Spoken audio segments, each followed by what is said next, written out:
events. They have those two right there. All tourists, locals, and foreigners come to visit here. This is not the first time here. I've been here several times. Just worth the trip. Now, a lot of these are open to the public, and a few are remaining surviving the World War II battleships. But if you're going to talk about World War II ships, there's only a few left.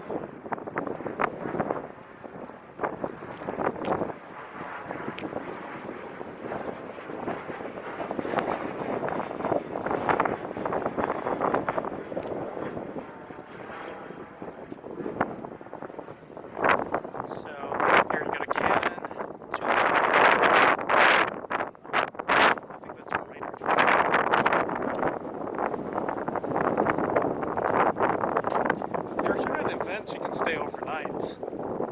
You just gotta check the calendar they have. So its complete name is USS Hornet CVS-12. Again, it's not the first of her kind to be named Hornet. There's still Hornets that went before her. She's the last remaining Hornet, as they call it. Above that area, it's like control tower. Got the radar dish on the side.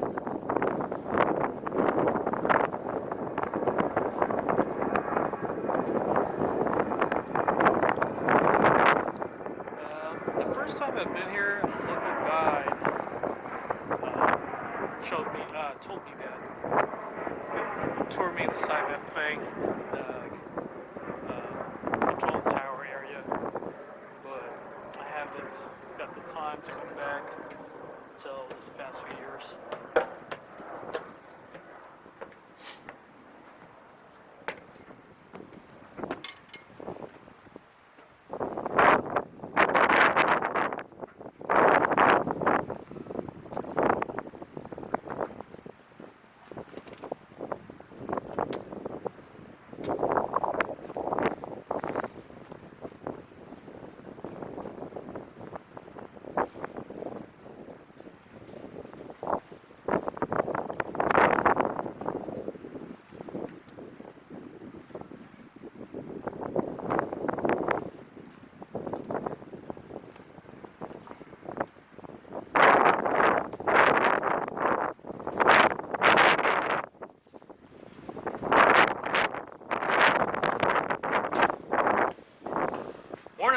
How's it going? Awesome. How's it going, man? Hey, good. Welcome aboard.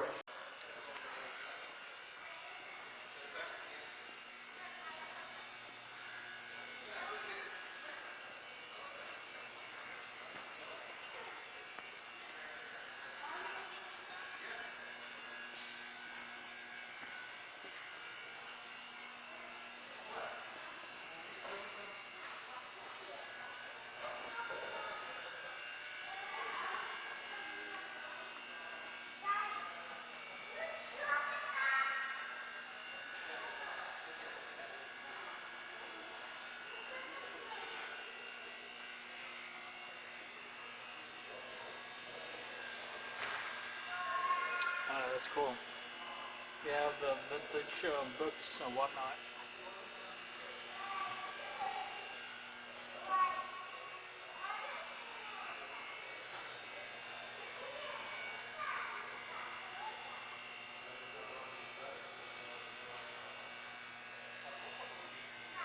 This was the old hammock? Nice.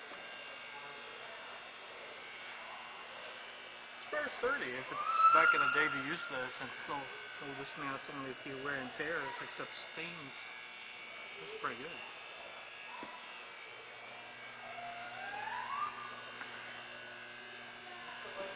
Okay. Here we have illustration. I don't think I've seen this before. Paintings and drawings. So it talks about, you know, the artistic side of the sailors. Kept them occupied during the downtime. The bag shows sailor pushing aircraft. Turnbuck Destroyer. this? Corsair. Avenger. Oh, okay. So they have a coin also. It's well preserved. Again, when the first time I've been here, some of this stuff wasn't on display. Okay, so let's see. Oh, shoot. I think I forgot the thing. I forgot the headset. Um,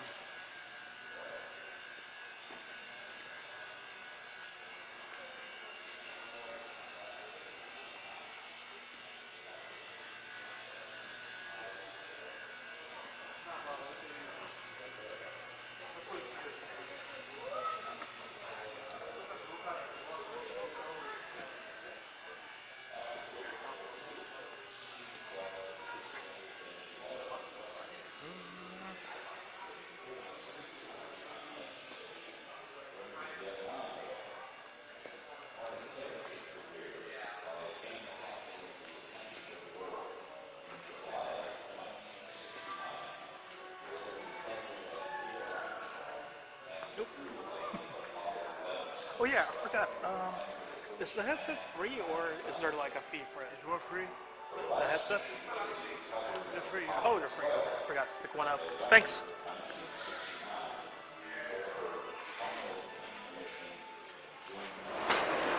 Seven.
Hi there. Sorry to bother you. I forgot to pick up the headset.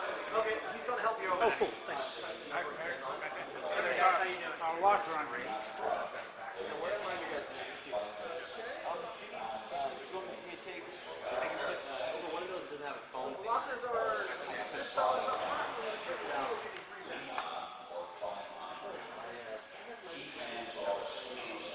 you guys need all these or just two? No, just two of them. Okay.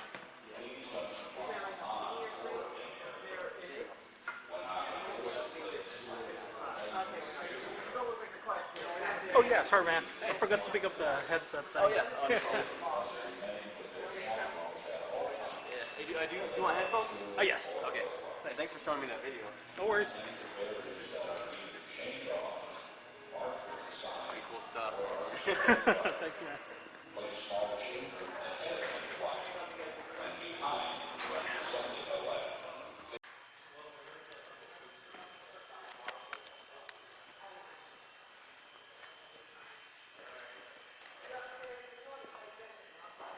Let's see.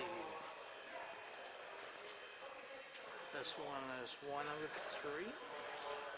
So 103.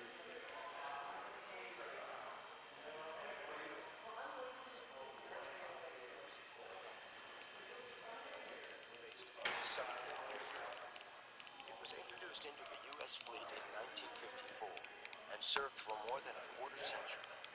Some were modified for electronic intelligence gathering, aerial photography, and target towing, and to serve as passenger carriers, as this one was. The S-2 carried 2 pilots and 2 aircrew who operated search equipment to locate and track submarines.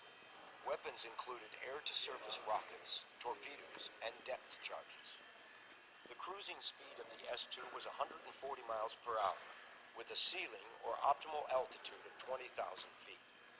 It was powered by two 1,500 horsepower Wright Cyclone 9-cylinder engines. The S-2 was replaced in the fleet with the S-3 Viking, one of which is also featured on the Hornet.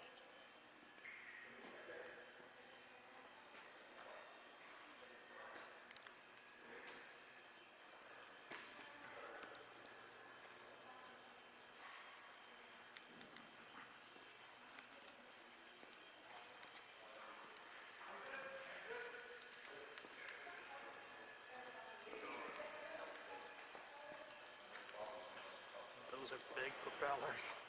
And USTV tracker.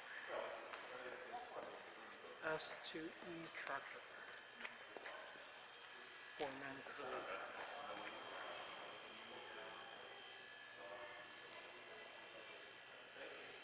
So its main weapons is nuclear depth charge, personal depth charge bomb, intra rockets, and homing torpedoes.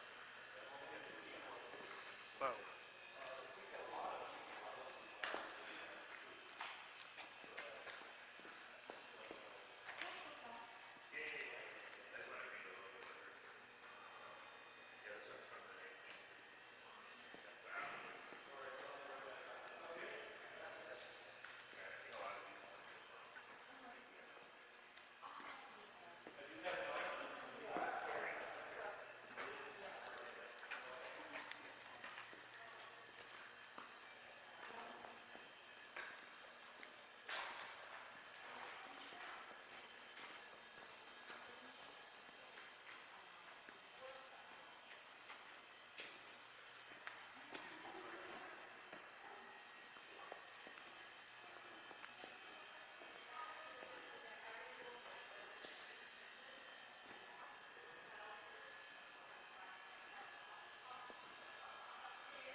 The TBM-3 Avenger is a World War II-era fighter plane.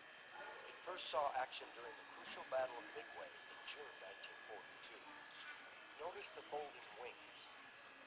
This allows aircraft to fit on the elevators and park close together on deck.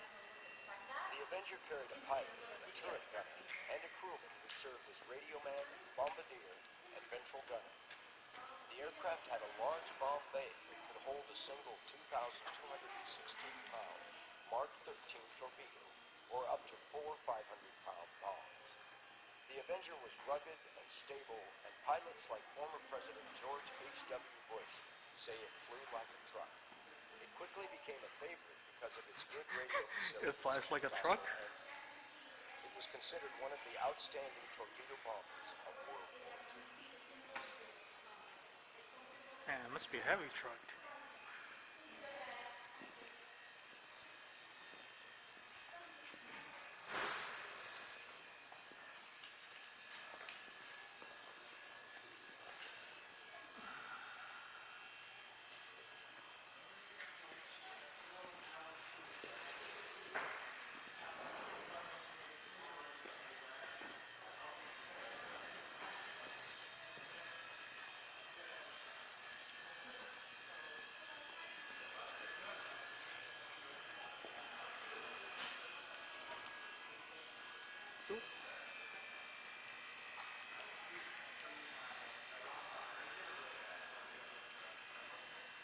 The Sikorsky H-34 Seahorse helicopter has served on every platform of the armed forces for 25 years.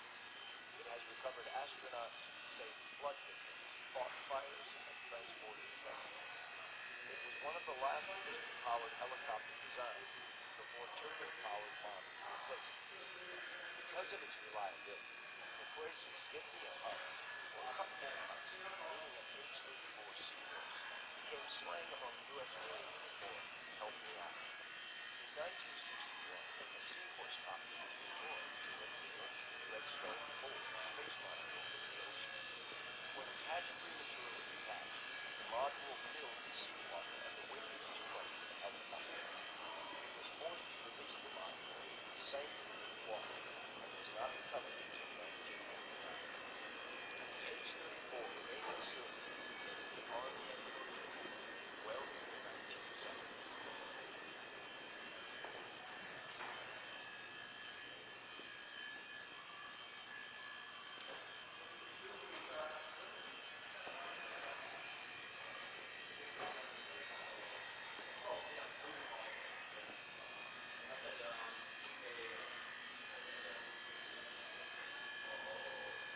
This carrier-based helicopter was originally developed in the late 1950s as a speedy utility helicopter. In the 1970s, its design was modified so that it could also include down-7 safety ships or patrol craft that might be armed with anti-ship missiles.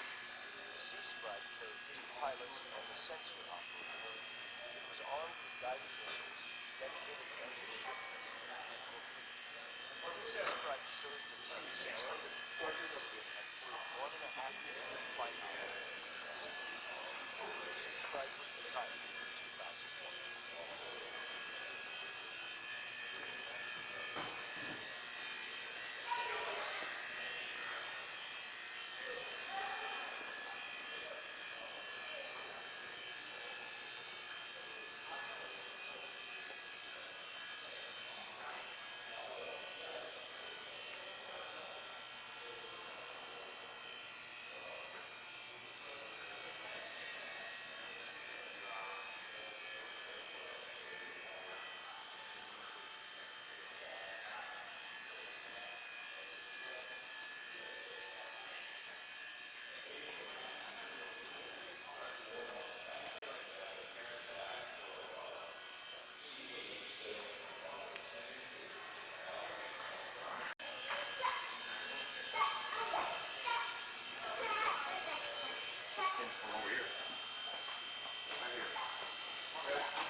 So according to the Dawsons,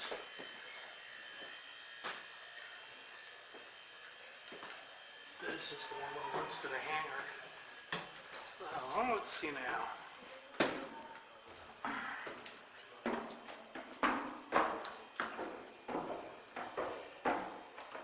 Yeah, a couple of times I came here, I wasn't able to catch the cabin area for the captain's command central. So I'm just gonna see if the Dawson is there.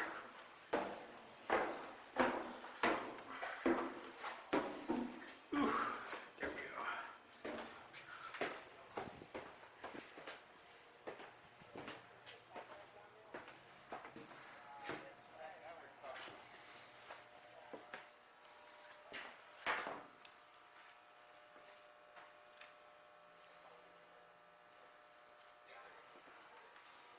I wonder if this is the place for the island tour.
to arm.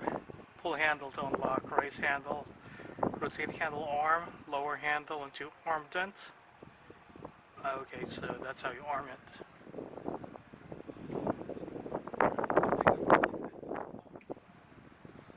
What happened here? We must be restoring it.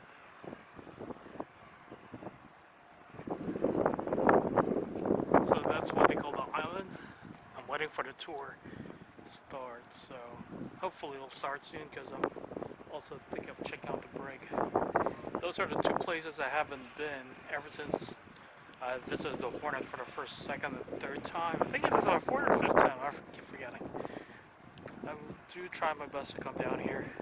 It's relaxing, it's a piece of history that it's so well preserved.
Pictures as you want.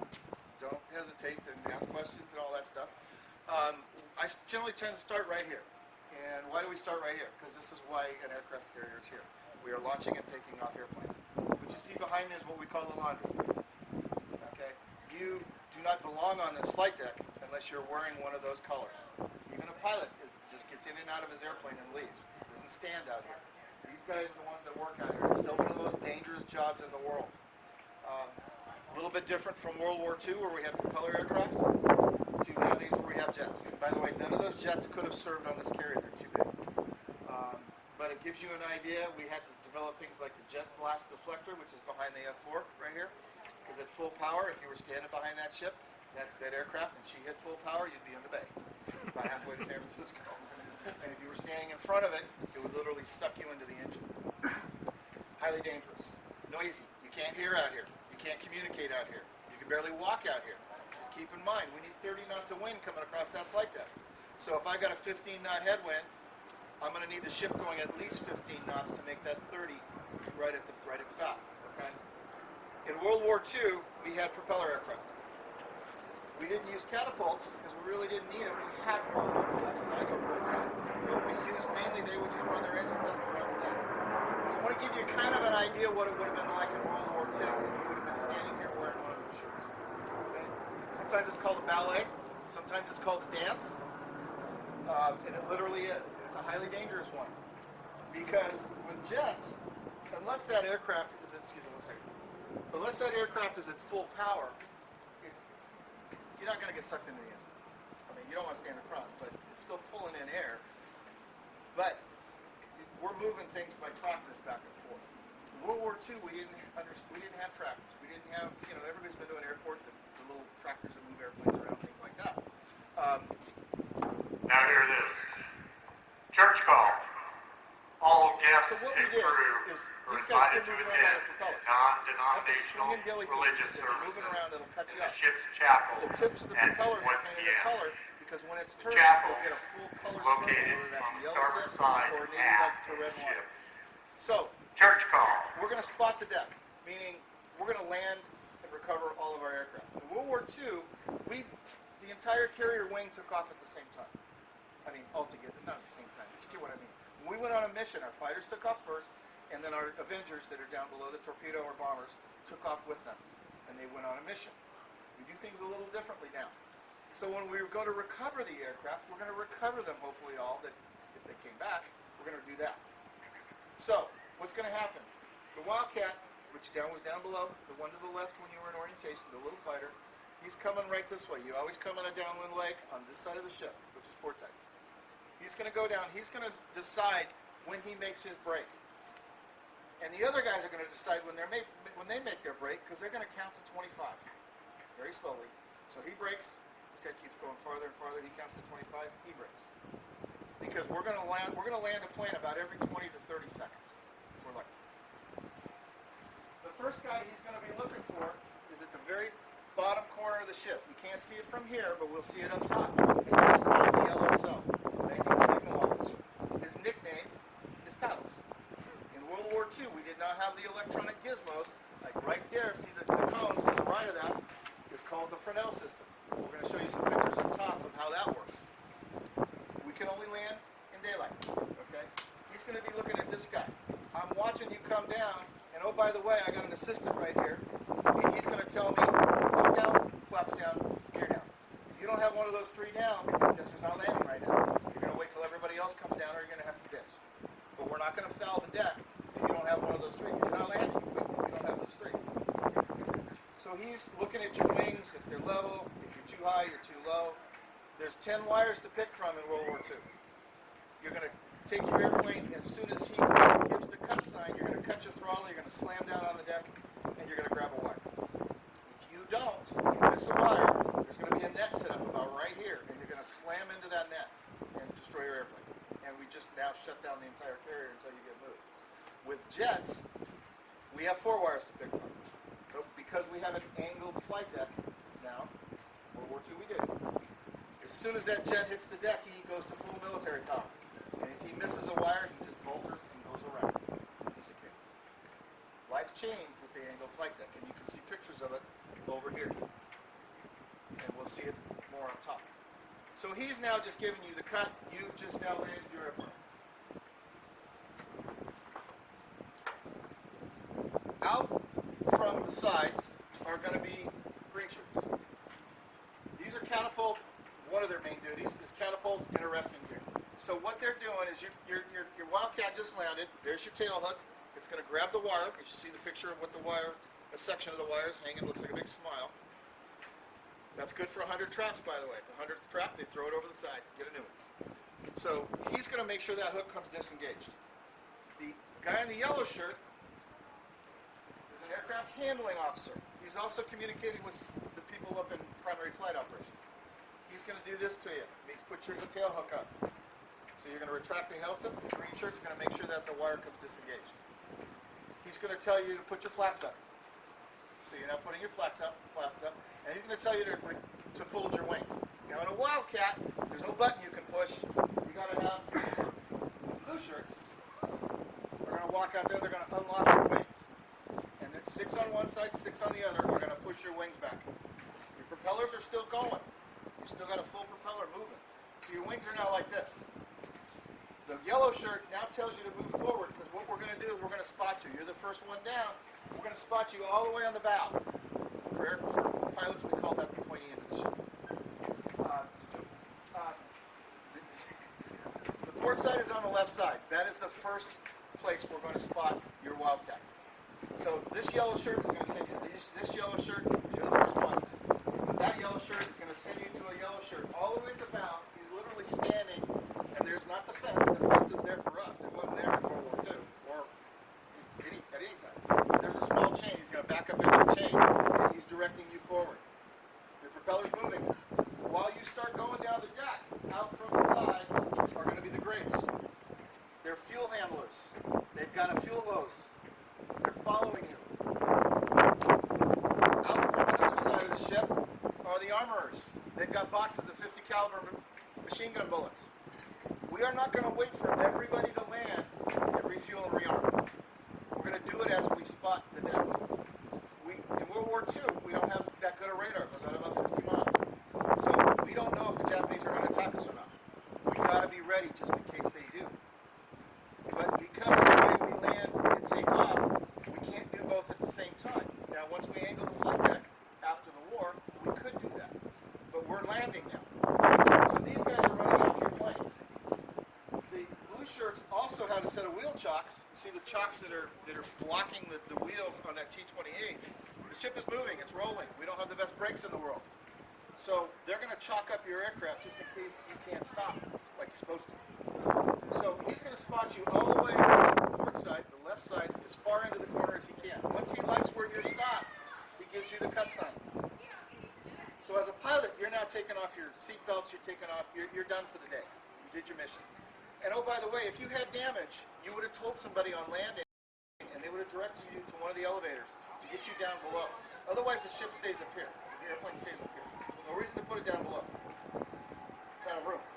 So he's got you all the way in the corner. He's giving you the cut sign. You're taking off. Before anybody touches your aircraft, you're grounding it to the deck.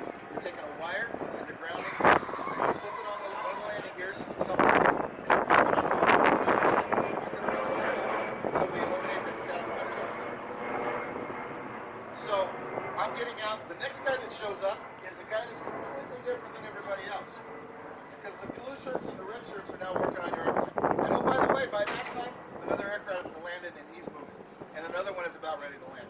All this is going on at the same time. This is the plane captain. In Air Force terminology, he'd be a crew chief. This is his airplane, not yours. You are the pilot. I'm the crew chief, or the plane captain. That is my airplane. I'm responsible for making sure it's clean and it's ready for you to take off. Don't bring it back to me with bullet holes in it, because I got to make sure I got to fix it now for you. That's how seriously they took it. So he's getting a quick debrief on how if there was anything wrong with the airplane that needs to be addressed. If not, good, fine, good to go. Hey guys. So at that point, the next guy that comes in is going to get spotted to the starboard side, and so forth, as you work your way back. And all this dance is going on all at the same time with propellers moving, planes landing, blah, blah, blah. You don't want to walk into something like that. So you can imagine how this is a young man's job. These are 17, 18, 19-year-olds that are doing this. They probably still are to this day. So you can imagine what was taking place out here. You don't want people that are not wearing the right colors to be out here. Now, the one last guy that we didn't talk about, the LSO is dressed in white. but all your fire, your medical, people like that are also dressed up. There's other jobs these guys did. You can read it on here, but it kind of gives you an overview of what they did in World War II when they were spotting the death. Things are a lot different now. And before they figured it out, they had to take all those planes, because we're back here now with planes, and they pushed them all the way to the back. Well, somebody got the bright idea, what if we towed them to the back? How would we do that? Because they didn't have tractors. They didn't know what that was. Somebody had the bright idea of, oh, there's 2 Jeeps on the shore over there. I wonder if anybody owns those Jeeps. They're not going to miss 2 Jeeps. If we borrow a couple Jeeps, nobody will know. That's really what happened. They put 2 Jeeps on the carrier, and they used those small Jeeps as tow vehicles to tow the planes to the back. And that's basically how those little tractors started. It was a fluke. But it worked. And it got them back quicker. Once you got into airplanes that big and that heavy, you're not pushing. Alright, so that gives you an idea of what went on with the shirts. Okay? We are going to be going all the way up to primary flight. And there's steep stairs. Don't follow too close to the person in front of you, because when you're walking this way, the act of picking up your feet can kick somebody right in the face. I know you like each other, but keep a little space. If you have any questions, just ask me. It's no problem. I can only take about 15 people, so yes. How many planes would Not have been there. There would have been 2 twin 5-inch gun mounts, radar controlled for anti-aircraft protection. Those were taken off in the 50s. Not only do we have the best view of San Francisco, but where you guys are is called Vulture's Row. Now, why is it called that? What do vultures do? They stand on something, they look down. This is the only spot on the ship you could come and watch flight operations. So if you work down in the engine room, if you felt the need on your short 6 hours off, because you work 4 hours on, 6 hours off, if you wanted to come watch flight ops, you could, and you could come up here. Things that are different now also, there would have been a TV camera in that station right there, because we filmed every landing. Every single landing is filmed. As a pilot, you're graded on every single landing. If you go down in the ready rooms, you're going to see a chart on the wall that has the grading that the LSO gives everybody as they land. You have 4 wires to pick from. You can see 1, 2, 3, 4 out here. And 3, okay, means you got your act together. And there's one pilot down in one of the ready rooms that has a lot of the 3 okays. That's good. You're also going to see the Fresnel system, the lighting system over here, and I'll show you pictures up top. Fresnel means feather of light. Designed it, invented in the 1820s for lighthouses. You can only see what you're supposed to see, the right angles, if you're at the right angle. If you're too low or too high, you're not going to see what you want. There's a series of lights and mirrors. It works quite well on aircraft carriers and allows us to land at nighttime. And obviously daytime too. But it's one of the tools we're going to use. We're going to talk about a couple others when we get up. The LSO is going to be standing back there. It looks like 2 double doors into a kitchen with windows, and now all that is a windbreak. He's going to be standing there. He's got an electronic control. And if you get time, when you're done, walk down there and see the display of what the equipment they use. You can control the lights on here to tell you to go around if you have to. Where in World War II, we had pals. His nickname is still called Pebbles, even though he has it as pals. We're going one more time. Around the ship. So when we start flight operations, this man is essentially in charge. What I can do up here in this chair is if something happens on board quickly, instead of radioing the guys down on the deck and telling them to suspend catapult operations, I reach over here and I just turn them off. So I can stop the catapults if I have to. The arresting gear is going to come out of those white squares going across. In World War II we had 10. Now we went down to 4 because we haven't. The reason why is we had to make sure the airplane stopped. If not, they would have crashed into aircraft up front. Here's an example. This is a straight deck carrier. It happens to be the Essex, our namesake of the class. These are Korean War jets. We did not take place in Korea, but we did operate these jets in the 50s. So this is an example of what would happen if you miss a wire. You're going to get caught by that net, hopefully. I jokingly refer to it as a volleyball net, but it's a little more intense than that. If you break through that, you're crashing into all of those airplanes up front. So what you can also see in this picture is paddles, and he's got paddles in his hands. Okay? There's no Fresnel, there's no lights, there's nothing. We don't light up the deck. World War II, there was a couple occasions where they actually turned on the carrier lights to get our planes to come back, so they had a place to land. However, that's highly dangerous. A submarine will shoot you very quickly if they see you like that. You're going to be silhouetted against the sky. So that is World War II up until about 56, 57. Okay? Carrier aviation changed overnight when our friends the Brits came up with the angled flight deck. So now what we can do is we can land, and we hit the power, we hit the gas, and if we miss a wire, all we do is go off that end, which is right there, and go around. We're not going to hit anything. And as you can see, there's aircraft stored there's a Skyraider right there, stored all the way on the starboard side of the ship. Once you cross this foul line that's right in here, you're out of danger. We could theoretically land and take off at the same time. We didn't do that, but we could.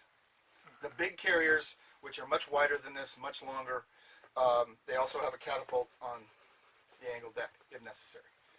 We didn't do that. The amazing thing about this ship, that's why I love it, it only took 13 months to build this thing. 13 months.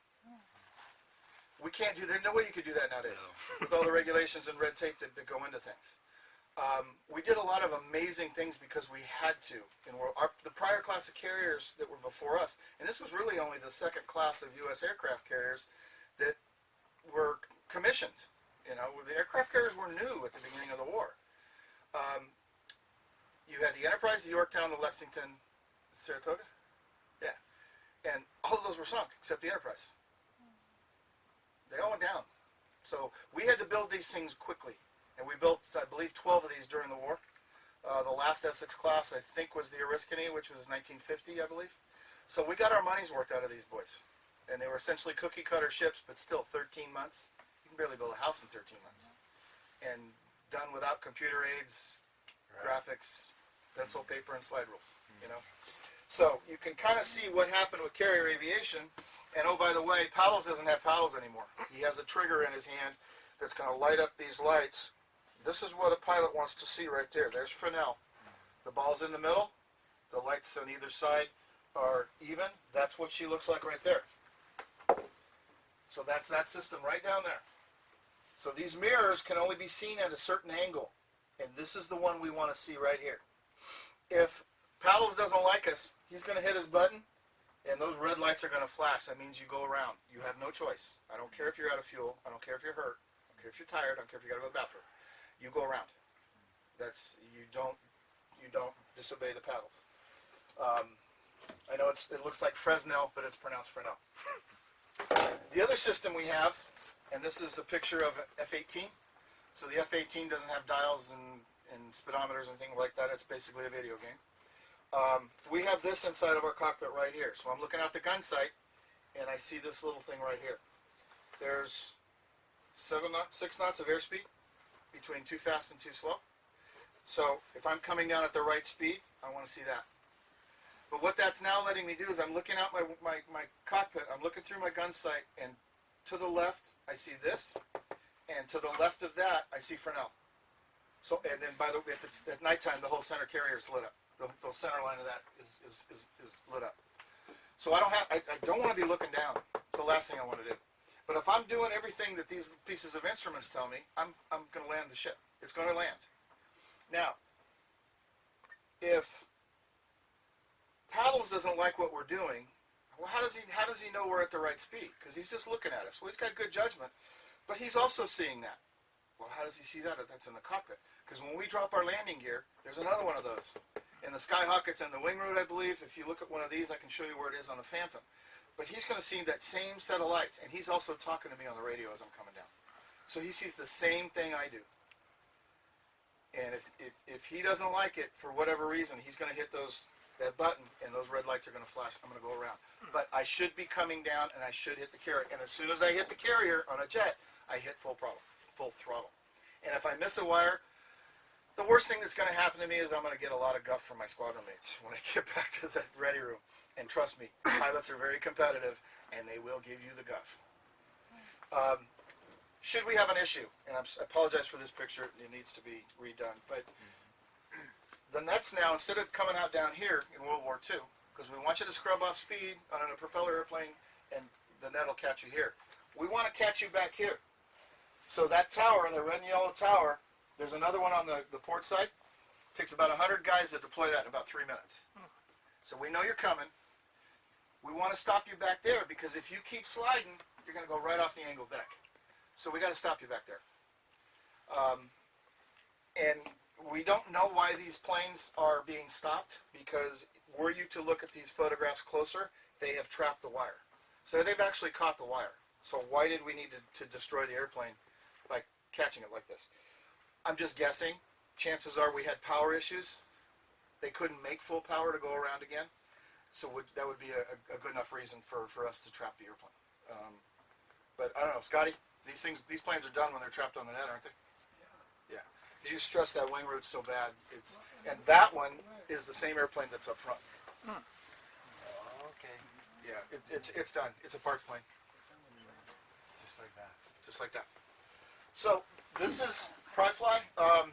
We can also make sure that the arresting gear has got the right weight, because not only do the catapults have to have the right weight of aircraft, so does the arresting gear. So we try to land and take off aircraft that are about at the same weight. I can make sure that happens right here. They're controlling it back there, but I can also control it here. Okay? Anybody want to take a guess what this is? Oh, there's another one over there. No. Wind speed? Wind speed where? Oh, wind direction. Wind speed where? Across the deck? Okay, I'll buy that. I can tell wind direction here, but I need speed. I need 30 knots of wind to run these propeller airplanes up and off the deck. And as far as I know, the Jets needed the same thing, even shot off with a cat. So that's letting the guys down on the deck know that we got 30 knots airspeed. If I got if I got a 15 knot headwind, I need to turn the carrier into the headwind and make 30 across the deck. I jokingly refer to that as the Navy's first digital piece of equipment. And that's why, because I got a digit. Sorry, it's a bad joke. It also changed a bit with the helicopters, because from what I understand, the helicopters don't like winds over 30 knots, so it would affect the rotors. I'm not quite sure how, possibly because they tilt in certain ways. But it's good information for everybody on the deck to know. Basically, in World War II, once you see that thing hit 30, parties are going to start. It's time to launch your aircraft. Okay? So, we're going to move down from here, unless somebody has some questions. We're going to move down.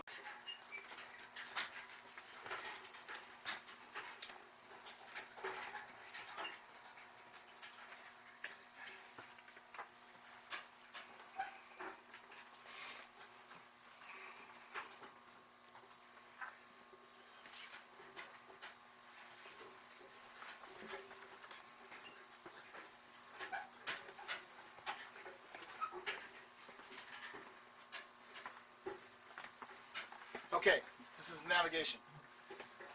We are a stone's throw away from the pilot house, the bridge. Captain's office is right there. Captain and the navigator are joined at the hip, pretty much. What you see here is a navigator's chart table, but what you're seeing here is something I didn't even know we had in World War II until I joined the ship. This is a computer. This is an analog computer. So you see a bunch of knobs, dials, servos, wires. It's a lot more complicated than that. This is how far we've come, going from that to that. Pretty amazing if you think about it. How that worked is we took what information we could get right here. Put the information in here. Come on up, Scotty. The light's going to shine in that little circle there, and it's going to move along with the ship. And that little light's going to shine right here, and it's going to move as we move. The problem with this is there's two things that this could not tell us. So you see knots, you see compass. By the way, the clock, somebody took the winder for the clock. It's not going to tell us two things. Anybody want to guess what it's not telling us? It's not telling us what the wind's doing to us, and it's not telling what the current is doing to us. Okay? So we constantly had to replot. And we did it right there. We did what the ancient mariners did going back to the 1800s. Is we had a chronometer and we plotted the stars. and we figured out where we were in adjusted to Greenwich Mean Time. That's about as much as I know about the longitudinal issue. The guy that invented that clock, basically, he worked on it all his life. The award from the Crown of England in the 1700s was somewhere around 20,000 pounds, which is about $12 million to this day. And he figured out that the Crown got tired of losing their ships and not going where it was supposed to be when they were supposed to get. Britain owned the waves for hundreds of years. So he figured that out. We could also use the other item that's right behind you. It's called LORAN. It's long distance radio navigation. And LORAN requires a series of radio towers. They send up a beam. They're on a specific point. We steer to those towers. It's like aircraft. If you ever see across the desert, there's these round, they're white, and they got teepee. There's a teepee. They're huge. They're in the middle of nowhere. It's basically how we navigate. Is what aircraft do. They find the next tower, the next tower, the next tower, the next tower, the next tower. Well, we had that capability in World War II. Well, that was fine around the United States, but for some reason the Japanese wouldn't let us put it on their islands. I don't know why. It came into prevalence in the 50s and the 60s. And then, of course, navigation, satellite navigation supplanted that.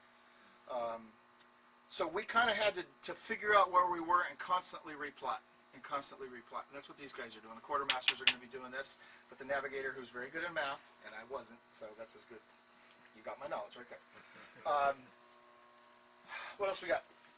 We show the coffee cups because you got to remember, life in World War II, it's all about coffee, cigarettes, and ice cream. I'll talk a little bit about ice cream later, but ashtrays are everywhere. Everybody smoked. I mean, it is what it is. If you guys didn't know, we recovered Apollo, the first two moonshots, Apollo's 11 and Apollo 12. This is a shot of the quartermasters, and from what story I've gotten, that is an actual shot. It's not staged. That Apollo was coming down in bad weather. If anybody remembers 69, 70, there were still only 3 major TV networks. It was a major world event. Well, bad weather makes for bad press and bad TV. So they had to delay the burn a little bit to get it back to where they wanted. We also had to figure out exactly where it's coming down. I'm told that's a piece of equipment that was very secretive back in the 60s and 70s. It was actually satellite navigation. And I didn't know that either. I thought satellite navigation was 80s, 90s at the earliest. We had it back in the 60s, mainly for our submarines. But we needed to know exactly where it was coming down. And supposedly, unless I'm told differently, that piece of equipment was right here, and then it was removed when the ship went into mothballs, because it was still secret in 1970. So, captain's office. He's going to be either here, his cabin is right around the corner, or he's going to be at his chair, or one other spot, and maybe getting some food later on. But there's a lot of activity going on right here, especially between the captain and the navigator. Okay? Questions? No? Okay. Come on through. The area would have been open to the elements. That was closed in the 50s. Okay? So what you see would have been the closed in part of the bridge in World War II days. Now what you're looking at is how we con or control the ship. This is tied directly to our single rudder. Okay? Power steering. Okay? The helmsman is going to be looking at these devices right here, because obviously looking out the window is not going to do you a darn bit of good. I got a junior helmsman over here, and this is the gas pedal, even though it's not directly connected to our engines. If you guys went on the engine tour, each one of those engines is 37,500 horsepower, 150,000 horsepower. You just don't push the gas pedal and make it go. We've got to tell the engine room what kind of speed we want, and this is an engine order telegraph. So we're going to tell them what to do. They're going to answer it. We're going to see our little arrow, and they're going to give us the speed we require. They're going to open up the steam, and life is good. If we require a different speed that's what's on these, because this is 1/3, 2/3, full, we're going to dial up the exact RPMs we want. And the reason why we would use that is if we were doing underway replenishment, which one of those ships would be over here giving us oil, or we would be giving them something or whatever, we got to match his speed. So he might be doing 12 knots. So we're going to dial up the exact speed that he is at, and then they're going to answer us right here. And they're going to give it to us here and match it right here. Okay, so that's how that's done. I've oversimplified it, obviously, but you have more to the tour. If this is damaged in any way. And by the way, during general quarters, the captain is going to be here. The first officer or the exec is going to be here. That's the forecastle, where the anchor chains are. If you haven't been up there, it's all the way up front. Like pilots, it's the pointy end of the ship. You can see we have duplicated equipment right there. Because we are a major target. If any Japanese were to have hit us, they're going for the flight deck. That's the first thing you're going to put out. And if I didn't mention earlier, we were never hit by a Japanese kamikaze. We were never hit by a Japanese bomb. We were one of the few carriers that was not touched.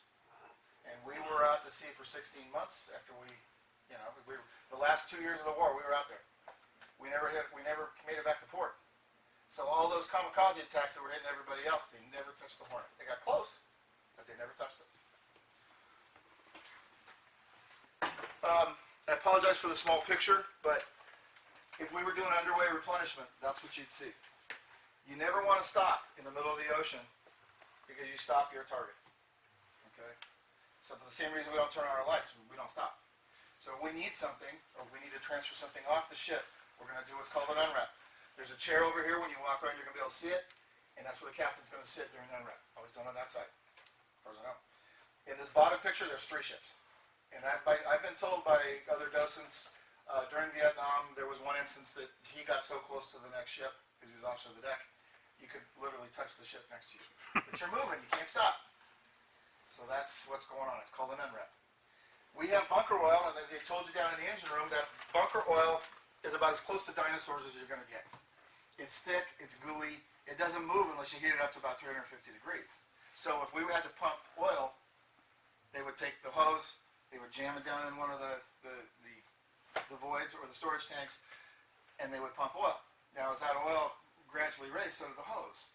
So before they figured out modern safety devices, that hose sometimes could pop out and spray hot oil everywhere. Which 350 degree oil is not going to kill you. It's going to hurt, but it's the cleanup that's the problem, right? Nowadays, from what I understand, they have turnbuckles that are going to move kind of like your shoulder does, and it's all safe and nice. But they didn't have that in World War II. We have different horns. This is a collision alarm that I'm told if we were pumping steam, this would probably wake up most of San Francisco. Port and starboard alarms over here.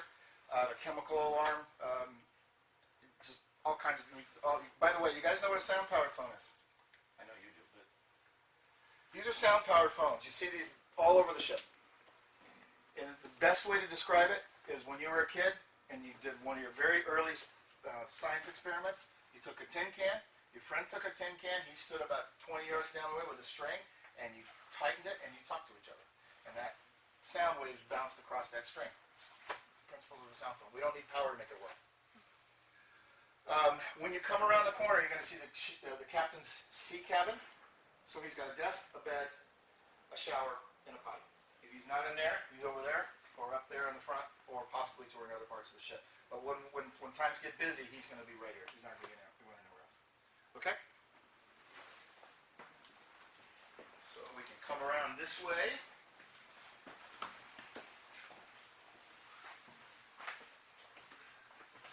Oh, and by the way, one real quick note. I'm sorry. Everybody remembers the crane, right?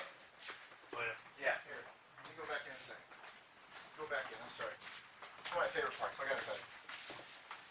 During Apollo, we had to pick up the astronauts and the capsule. But we couldn't do it at the same time. We're not going to lift the capsule out of the water.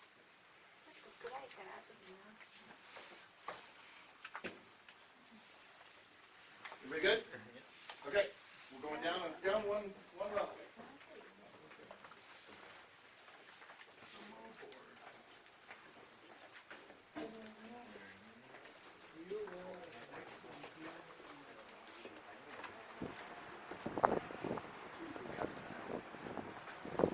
Would have been in here. Nobody else would be here. There'd be no reason for it. Probably have a table here, some easels. What does an admiral do? Well, first of all, the Hornet was such a storied ship that the admiral, when we were a part of a task force, we were the flagship. It's just the way it worked out. So we always had an admiral. He would have been here with his staff. What does an admiral do on the task force? Well, he's responsible for getting the whole bunch of ships to whatever island we're going to go attack. So the captain is in charge of the Hornet. The admiral is in charge of that. All those ships. And what you don't see there are the transports that are going to be with those ships that are carrying the Marines, whatever we need to pull on shore. So we're talking hundreds of ships going from here to that island to keep the Japanese off that island, whatever island that might be. So we need a defense ring, which is what you're looking at. We've got 2 light carriers and 2 carriers our size in the middle of this group. We put them in the middle because we want we want to be protected. We want to get our aircraft to that island to carry out missions against that island. Surrounding us, in this particular shot, there's 5 battleships, including the USS Missouri. We want their big guns for shore battery. We want their little guns to protect us, anti-aircraft protection. We've got cruisers for doing the same thing. On the very, very outskirts, we have what's called the tin cans, or the destroyers. Anybody know what the destroyers are looking for? Submarines. Submarines. The destroyers have the capability because they have the sonar. Now, we have sonar too, and the Essex class carriers had the capability of putting a depth charge rack on the stern. From what I've read in the past, not saying this is 100% truth or not, but we did have one captain that did install those depth charge racks on the stern. Now, no captain in his right mind is going to go hunt submarines with an aircraft carrier. It doesn't happen. But he did. And I'm not sure where they are back there. I've tried to walk back there, and I have no idea. I can't tell. But anyway, the destroyers, that's what they're looking for. And yes, they are expendable. There's some great heroics that took place in World War II with our destroyers going up against the giant Yamato and Musashi Japanese battleships and getting blown out of the water. But quite courageous people that served on those. Because they are going to sacrifice themselves before anybody gets to the carrier, in theory. Out 50 miles on each corner are going to be radar pickets. Now, what are those guys looking for? Also destroyers. What are they looking for? Aircraft. We have good radar, probably better than most, but not to where it is today. For example, the outdated aircraft, the F-14 that's on the deck. In its heyday, it carried what's called the Phoenix missile. It carried 3 types of missiles, the Phoenix, the Sparrow, and the Sidewinder or AMRAAM. And the guy in the back seat could track multiple Russian bombers at over 100 miles out and shoot them down, theoretically, with that missile. That's how far we've come from the 40s until, in that case, the 70s. So we don't have that here. Our radar is good for about this far. So we want to know if there's an incoming threat so we can scramble our aircraft and get them up in the sky and meet that threat. By this time of the war, when you see task force like this, biggest thing we had to worry about was the kamikazes. Because all the good Japanese pilots, by that time of the war, they're pretty much gone, shot down. So that's then. So that's the admiral. That's what he's doing. He's giving orders on where to take this whole task force. This is now. Okay. We have a lot more capabilities. Number one, with computers. Everybody knows the term networking. I can take the frigate right there. He can be in charge of all the anti-aircraft protection on the whole fleet. Because he can network everybody's computers. He can even network into the computers that are in the airplanes. And if I have a threat coming in this direction, he can one ship can direct that threat from that direction. A lot different than here when everybody's kind of on their own. Okay? So, big difference between then. And oh, by the way, what you don't see, part of the task force now, is we have submarines out there. Submarine is still our biggest threat.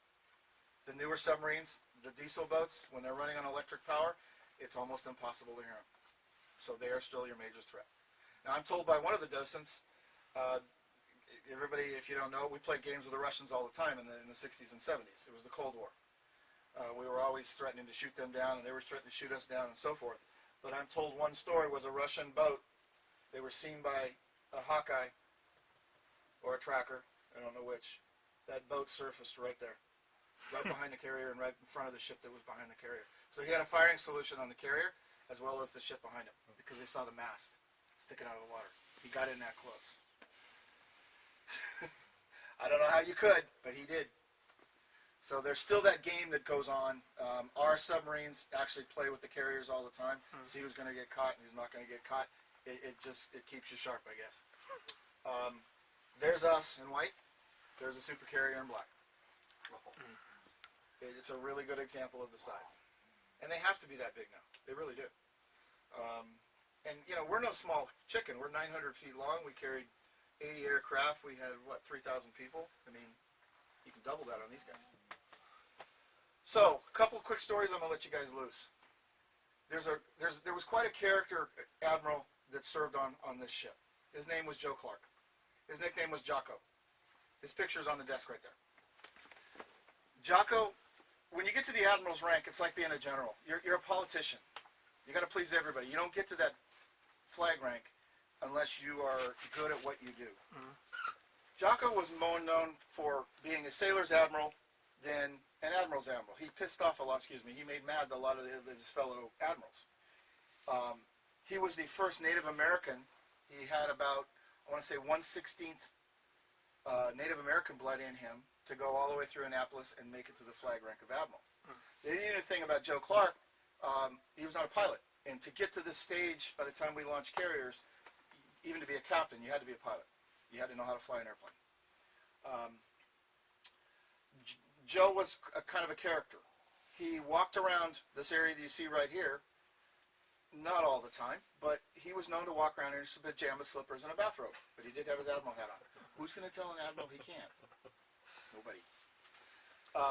But what he did, he loved sailors. They knew his reputation and they loved him. He had an aide up here, and he called him Boy, and it wasn't racial. That's just what he called him.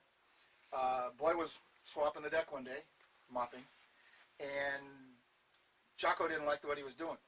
He says, Boy, hey, give me the mop. Let me show you what to do. And he didn't chastise him. He didn't call him an idiot. He managed to show him how to mop the deck. Well, instead of mopping one corner of the deck, Admiral Clark managed to mop the whole damn deck. So all the way out here, Jocko is mopping. And of course, can you imagine his aides are going, what the heck is this guy doing? You know, he's an admiral, for God's sakes, you know? So that's one story. The other story, we talked about ice cream. We have a place, you guys did the engine room tour. Did you go through the Gee-Dunk? Yeah. The snack bar. Okay, it's a snack bar. Let's just call it that. The Navy used ice cream as not bribe, but rewards. So in other words, if you were a destroyer that in World War II that picked up one of our flyers, you got a bunch of ice cream in return. In fact, they wouldn't give you back the flyer until they got the ice cream. So we might do an unwrap and send you a couple, because carriers carried a lot of ice cream. It was really a treat for the sailors. As we got a modernization, you had helicopters. So if the helicopter returned one of your pilot, he got a free pass to the Gee-Dunk and got ice cream.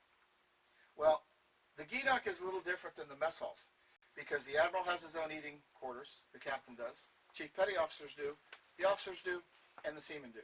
They all eat separately. Well, the Gee-Dunk is open all the time.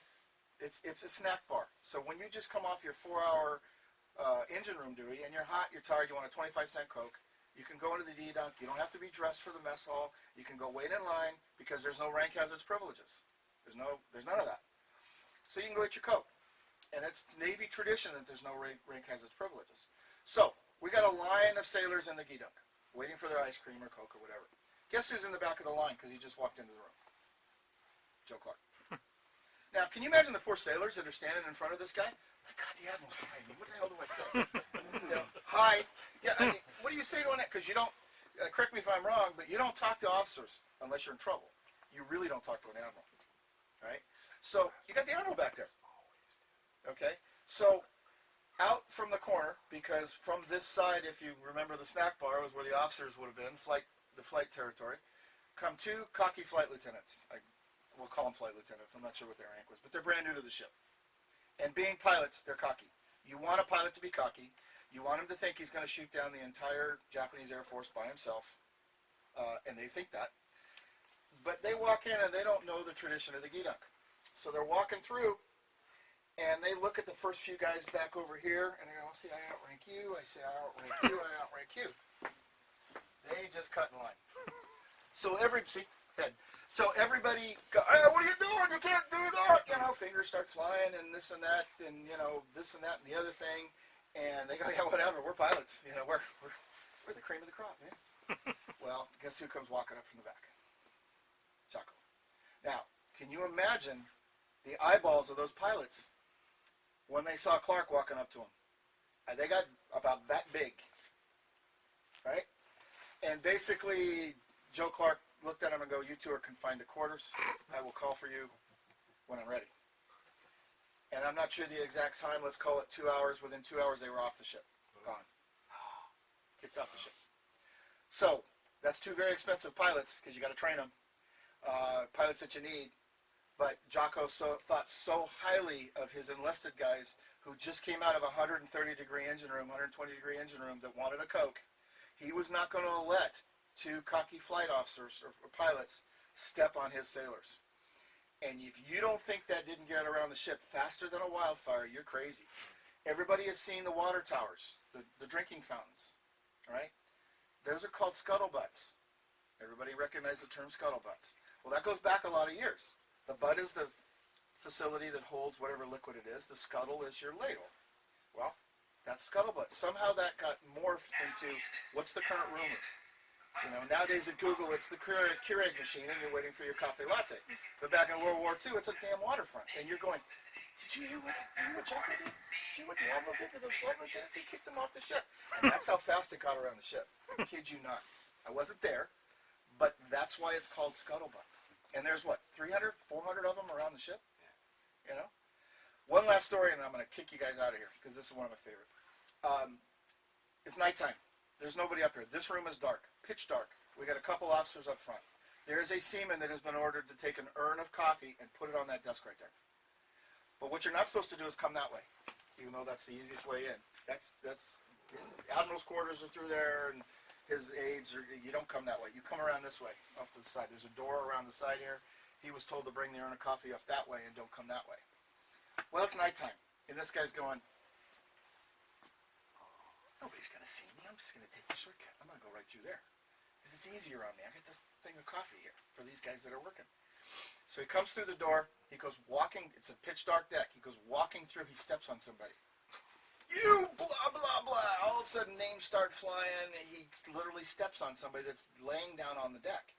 He runs over here, puts his coffee down, and runs around the outside. And nobody ever knew who it was until after he told his story, and I read the story. Guess who he stepped on? Jocko.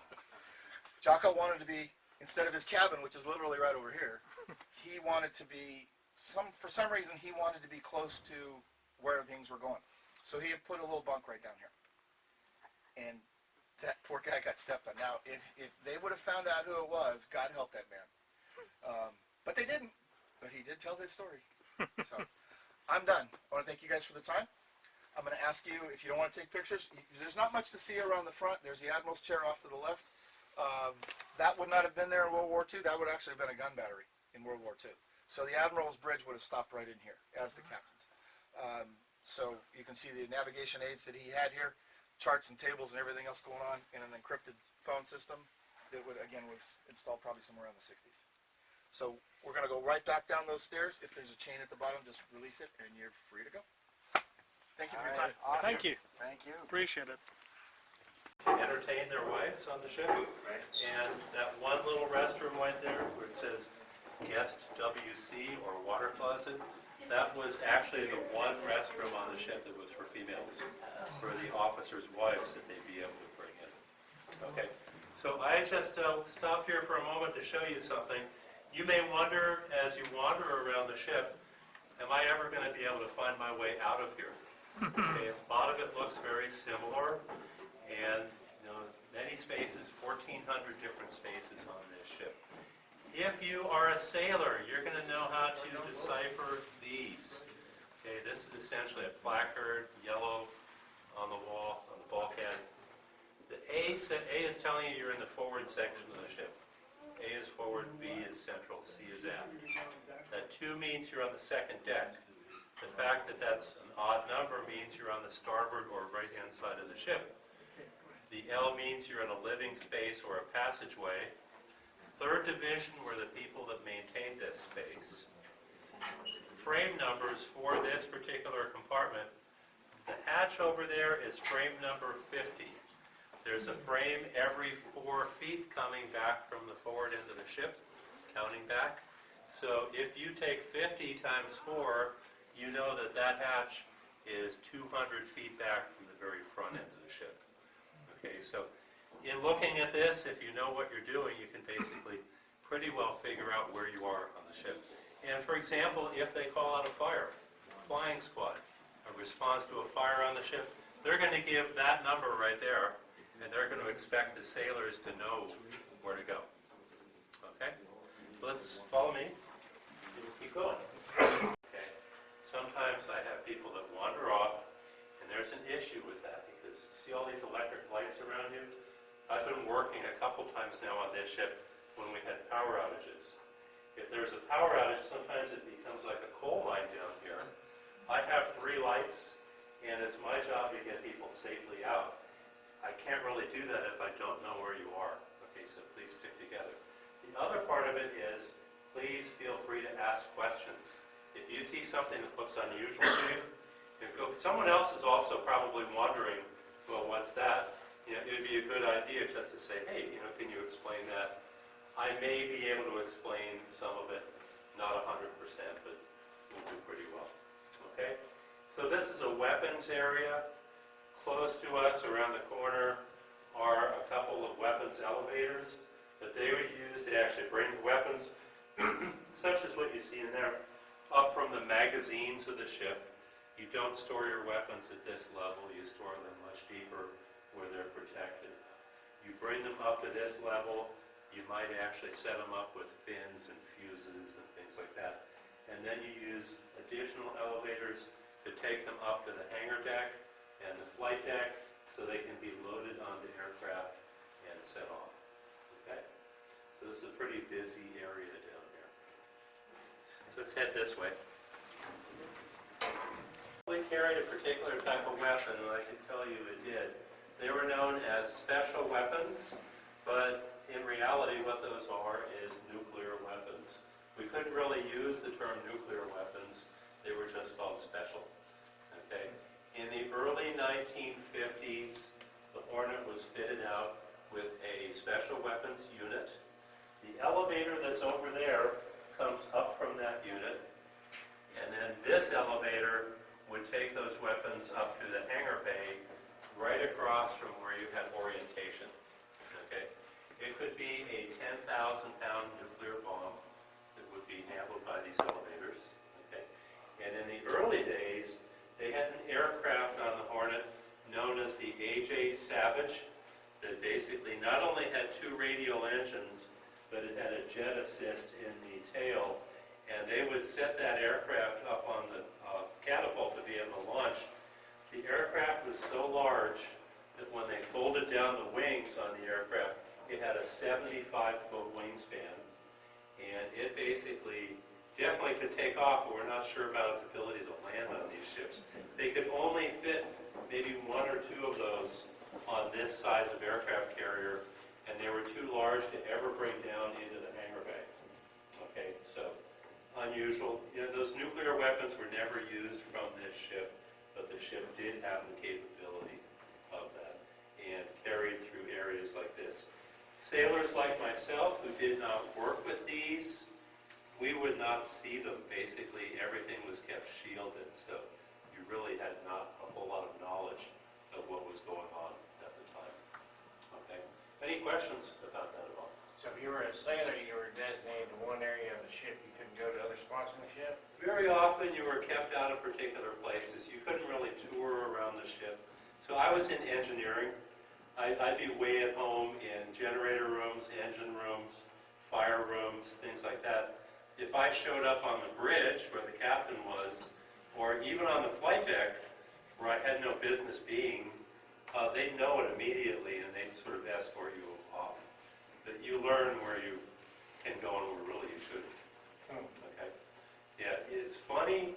I lived on an aircraft carrier for 2 years, and I've learned far more about aircraft carriers on the Hornet than I ever did living on one, mainly because on the Hornet I go everywhere and talk about so many different topics.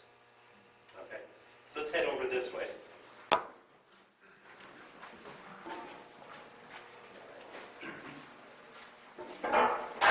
One more thing with regard to weapons.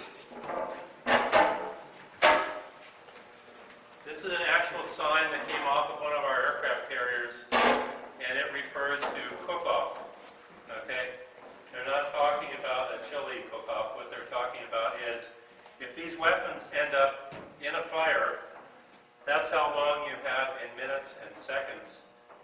they start exploding.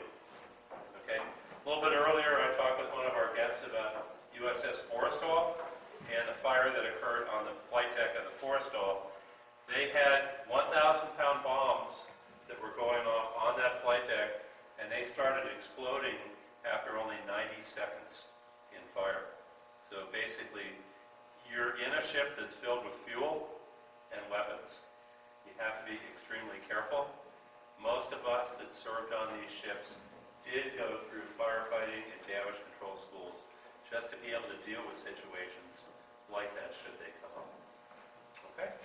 Could I ask one question? Oh, sure. When the crew was fully on board or maxed out, what's the size of the crew? Okay, the crew number on this ship at its maximum was around 3,500. Okay? That seems like a lot. My carrier, which is larger, had 5,000 people on it. That's USS Midway. And then current carriers, USS Nimitz class, they could have up to 6,000 people on them. Okay, so it is really a floating city. Nowadays, too, it's male and female on the Navy ships. Back in the day of the Hornet and my time, it was all guys. It was all males on board. Okay, so that has changed. Okay. So let's head over this way. Here, the person would be operating according to the commands of the catapult officer. Okay? The first thing you're going to do is tension the bridle, which means you're tightening that bridle where the aircraft is set up. So you do that. And then once you get that bridle tensioned, you go into standby. And from down here, they approve. And you go into a final ready mode. All right? The aircraft is ready to go. Once everything is set, this is the fire button right here. You press fire, catapult's fired, that piston fires, and the aircraft is going. Okay. If at any time during the course of that launch there's a problem, say you see somebody wandering in front of that aircraft and they're not supposed to be there, you can actually throw a switch and it deactivates the whole system. That aircraft is not going to launch. You have multiple places that could do that, including the air boss up in the island structure who's watching the flight deck. They can completely suspend all the operations.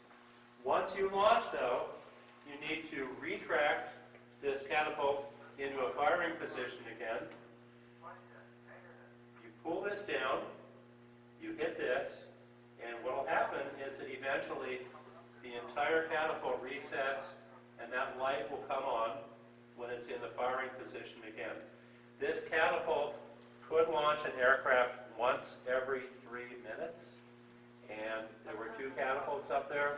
They would alternate, so what they would do is they would launch about every minute and a half, from the carrier.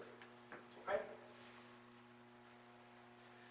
As we walk by, you'll see that there's some ropes attached over there. Just be aware that there were never ropes used in here. It was always high-tension steel cable. The red posts are over there to protect the crew in here, because if that cable broke, basically it could cut right through a person. And it did back in the old days, every once in a while. This also was one of the 2 places on the ship where you were most likely to lose your hearing. The other one was where I worked, which was the engine room. And I do have some hearing loss. Okay, let's go this way.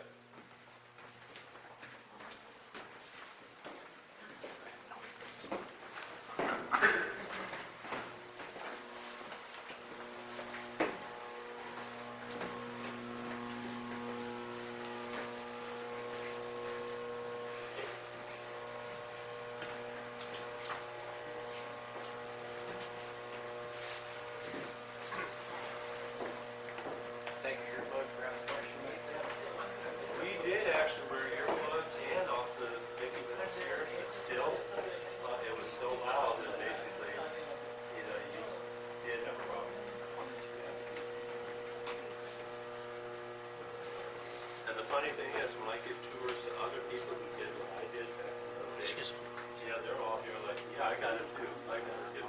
They were all in the same environment. Yeah. Okay, I stopped here for a reason. Back in the old days, in those, the gas they would use to fire that catapult was actually air. They had a problem on USS Bennington in 1954. They fired that catapult. What ended up happening was some of that hot, high-pressure air made it through into the piston, and it mixed with the hydraulic fluid, which was flammable.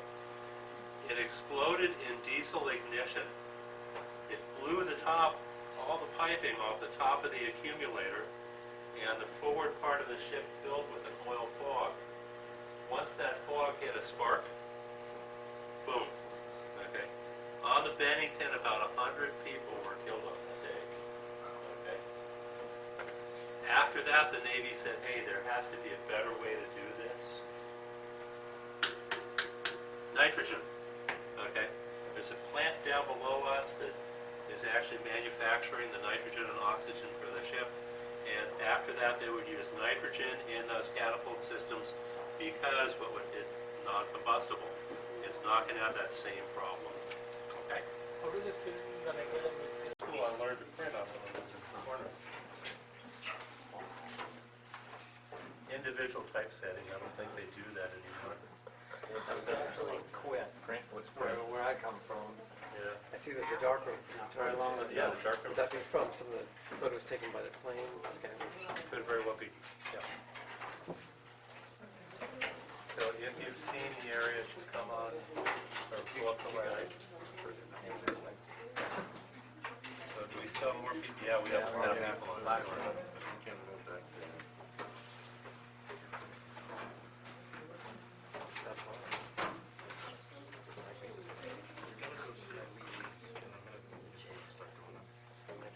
Okay, are you Last the last? one. Okay, We're good. going out. So people can start going up now when you come down. So what about the Coast Guard? Do we actually have any brigs on any of their ships? No, No. I would know too. Have any what? So be careful as you go up. It's a print shop. So now the remainder of the group can go in. When you go in, watch your head, and there's a step up. Please be careful there. Stay out long enough for.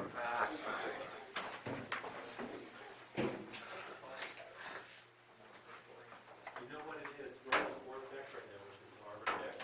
That's actually a reinforcing feature. You get two beds, 3 beds actually.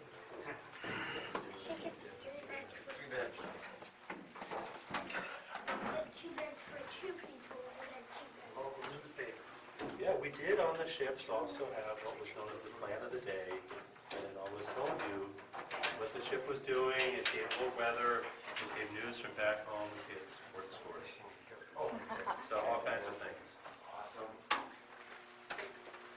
Of course, on ships nowadays, they have internet, which we never knew.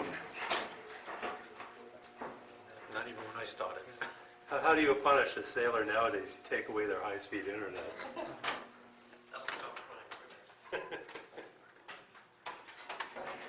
It's still far more space than tank rooms.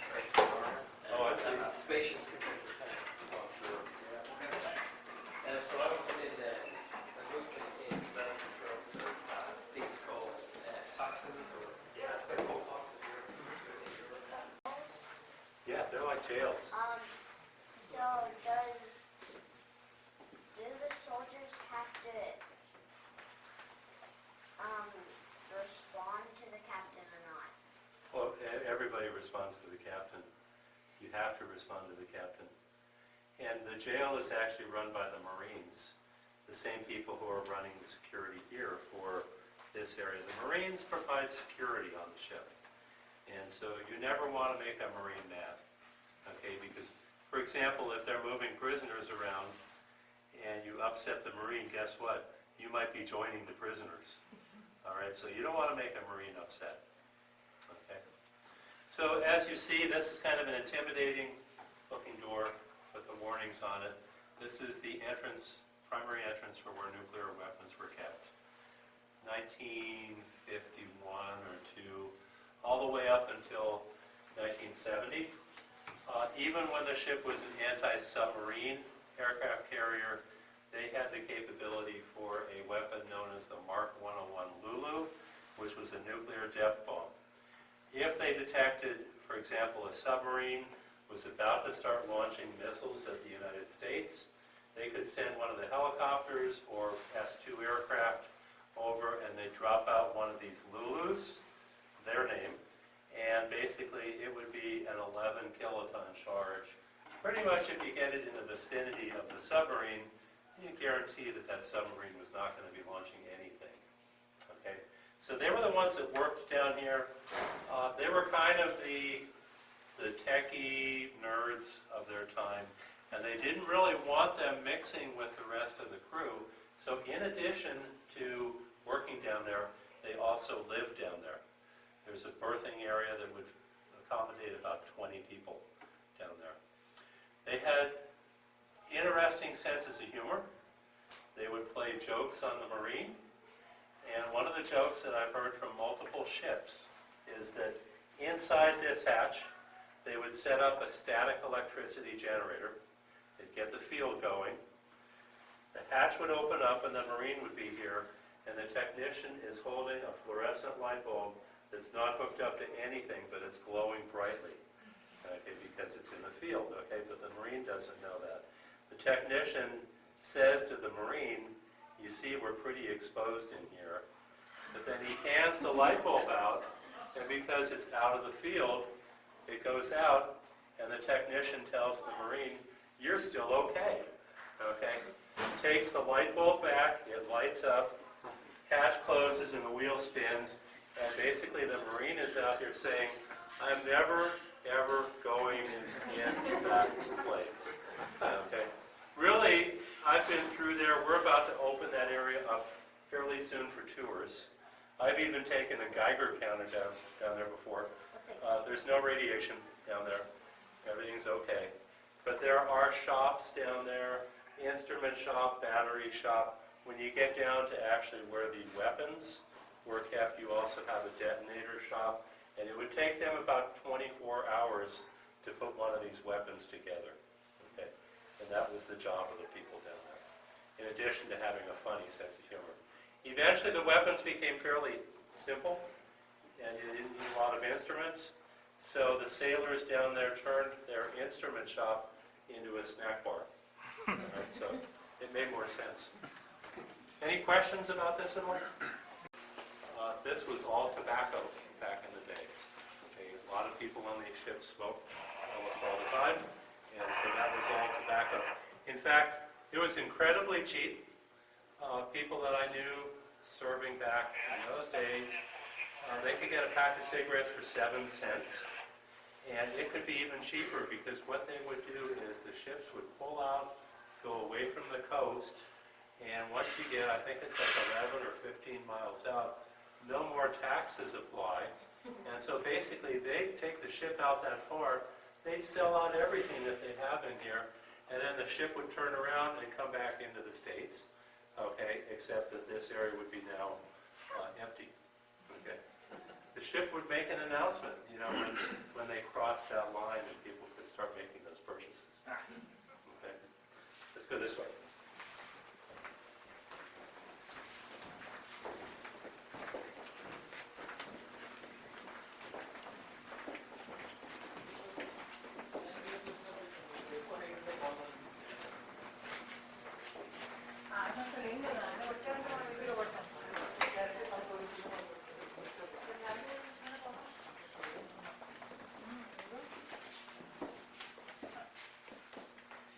Now, I can't take you down here because this area below me is not restored, but there are some interesting things about it. One is that when you're on a ship out at sea, you have to have the ability to make your own fresh water. And that's what was done down here, actually. There were what were known as evaporators down here. They would take in seawater and through a process, multiple stage of flashing and condensing that seawater, they could change it from salt water into a fresh water that could be used by the ship. Okay? Majority of the water was not used for the crew. It was actually used for the engineering because they needed to make steam to be able to drive the ship. So that's the primary use. Hopefully, if you were a crew member, you had enough water to drink and take showers and things like that. But you always had to take a Navy shower. Your Navy shower is basically you get in the shower, you turn the water on for only a few seconds, just enough to get wet, you turn it off, you rub soap all over yourself, and then you only get a few more seconds to be able to rinse that off. If you take more time in the shower, somebody in there is going to be yelling at you like, hey, take a Navy shower in there. Okay. This ship did run out of water during Apollo 11. In addition to the full crew of the ship who knew how to take Navy showers, you had 200 people from the news media. They did not know Navy showers. They took the other type of shower, which in the Navy is called a Hollywood shower. Coast Guard called that? Do you know? We call them sea showers. Okay.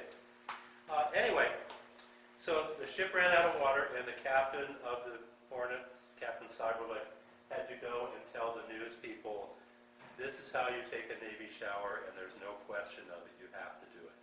Okay. One more thing that I think is cool down here, because I'm into history. Some of you may have heard this, I don't know. When they started building this ship, they started building this ship under a different name. Okay? When they started constructing this Hornet, the previous Hornet was still out there fighting in the Pacific. But it actually was sunk in October of 1942 in the Battle of Santa Cruz Islands. When that Hornet got sunk, President Roosevelt contacted the Navy and said, I want a Hornet out there. Hornet's a name in the Navy that goes all the way back to the Revolutionary War. Okay? What the President wants, the President gets, so this ship got renamed. There's a few secret places you can go on board, like down here, where you can find a reference to the original name, which is USS Kearsarge. Okay? However, there's only a few of them. All right? Any questions here? So how long was the ship at sea? How long was it? For a typical tour? Well, actually, during those 15 months, it was out for World War II. It actually did not pull up to a dock or a pier. So it had a lot of It only had ships, and they'd be in an anchorage, and things would be brought out to them. But my experience on the Midway later on was, at one point, we spent almost 3 months at sea. Okay, and that's 3 months at sea is there's no days off. You're on a watch schedule that's working its way around the clock, and if you're doing that for 3 months straight, you get pretty tired. Okay, so it could be a month, 3 months. Okay, now I did have a pilot from USS Nimitz standing right on my tour here, who said to me, "You're going to hate me." And I said, "Well, why am I going to hate you?" He said, "We don't have to take Navy showers anymore." He said the USS Nimitz uses reverse osmosis to make their fresh water. And he said they can make 1 million gallons of water a day compared to the 90,000 gallons that could be produced down here. Okay? So, anyway. How long did it take you to get used to not taking Navy shower? I think these signs are more of a joke than anything else. We didn't have to pay for hot dogs or anything like that. But the primary thing served here was ice cream. The machines are right back there. Okay. Now, I showed you the catapults, and every once in a while you fire that catapult, and for some reason, either the catapult malfunctioned or the engines in the aircraft didn't quite work right. That aircraft would go down in the water, and there's going to be a destroyer, a small ship called a Plane Guard Destroyer that's going to come in and do their best to rescue the crew of that aircraft before it sinks down in the water and is lost. Okay? Later that day, or the next day, that destroyer would come back alongside the carrier and hopefully send the aircrew back to the carrier. The thing was, back in World War II, destroyers did not have the space to be able to have ice cream machines. They didn't have it on board. So when you were sending the aircrew back to the carrier had to pay. They had to pay for that aircrew. The going rate for an aviator in World War II was 5 gallons of ice cream. Okay? You laugh, but at the same time, that's how a lot of things get done in the military. Okay? It depends on the rank of the person. USS Enterprise lost their airgroup commander. His name was Killer Kane, and he was gone for a number of days. They thought they lost him until the destroyer comes alongside the Enterprise, and this is the old World War II Enterprise, and flashes its signal light. How much ice cream can we get for Killer Kane? The Enterprise ended up paying 20 gallons, 4 times the going rate for that one person, just because the Enterprise missed him so much. Okay? That's how things happen. There's a lot of stories around here, the underground economy that's happening. So, any questions in here at all? Okay. All right, let's head this way.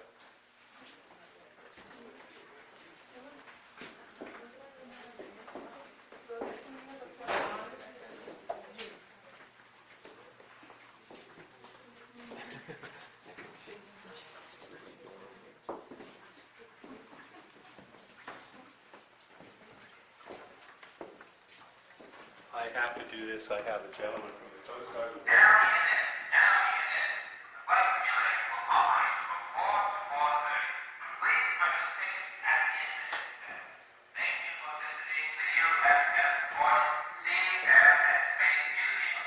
I have a gentleman who actually works in Coast Guard damage control here, so I have to show this. Almost everybody that ended up on carriers ended up going through firefighting school and knowing how to use this equipment. These are oxygen breathing apparatus, and these would actually sit on your chest. If you needed to fight a fire, you got completely suited up, and basically this and then the mask would go on your face, and you would take one of those canisters down below, you'd pop it into the bottom of the apparatus, lock it into place, you'd pull a lanyard, and it starts burning chemicals and giving off oxygen. All right? It would give off about 30 minutes of oxygen, and what you need is you set a timer on there for 25 minutes, because when that timer goes, it's telling you you have 5 minutes left to get out to a safe place. Okay, so they taught us how to use these, and I have to say, in the Navy and probably the Coast Guard, they train you by actually doing the thing. So what we would do is we got all suited up, we were breathing on these things, and they light an entire space on fire, and you have to walk into this burning space and put it out. And then what they did, when you were all the way in that space, they throw a switch, and the whole place goes up in flames again, and you have to basically work your way out. Okay, so it was kind of interesting to go through as a teenager in doing that. Okay, so that's an OBA. Okay, those cans that you just are looking at, this is a protein-based liquid that forms what's known as fog foam. So if you need to fight an oil-based fire, you're going to be spraying this. It's like a foam, and it's going to smother that fire. And these cans, basically, you could either use them individually, or there's hoppers up above. Say if you had a hangar deck fire, you could be pouring this stuff into the hoppers, and then that's going to be going for the fires up in the hangar deck, or maybe the flight deck. Okay? They used to tell us also it's a protein-based liquid.